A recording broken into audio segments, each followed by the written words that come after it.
Salam everyone. Today we are making sweet and sour instant carrot pickle. Let's make it.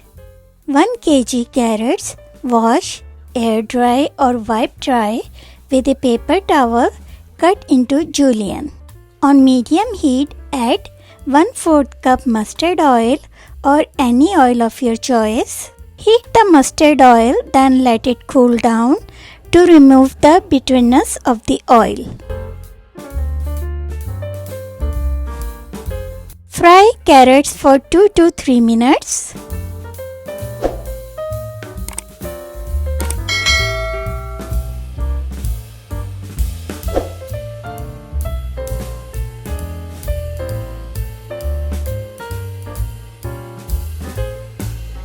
Now add 1 tablespoon roasted crushed coriander seeds, 1 tablespoon roasted crushed fennel seeds, 1 tablespoon roasted crushed mustard seeds, 1 tablespoon red Kashmiri pepper for color, half teaspoon red pepper or to taste, 1 tablespoon tamarind powder, 1 teaspoon ginger powder, 1 teaspoon garlic powder, 1 teaspoon roasted crushed cumin seeds, half teaspoon salt or to taste, half teaspoon black salt, 1/4 teaspoon turmeric powder, 1/8 teaspoon hain powder.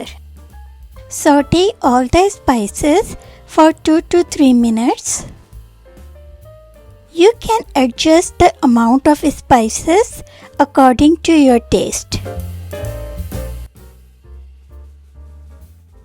Now add 2 tablespoon tamarind paste or pulp, 4 tablespoon rice vinegar, 4 tablespoon sugar or to taste. I am using stevia. Mix well. Cook on low-medium heat for 5 to 6 minutes or until the carrots tender but still crunchy. Store in refrigerator. Don't use wet or used spoon. You can store in fridge for up to 2 weeks. Use clean and dry jars for storage. If you like my recipe, don't forget to like and subscribe. Thanks. Take care. Allah Hafiz.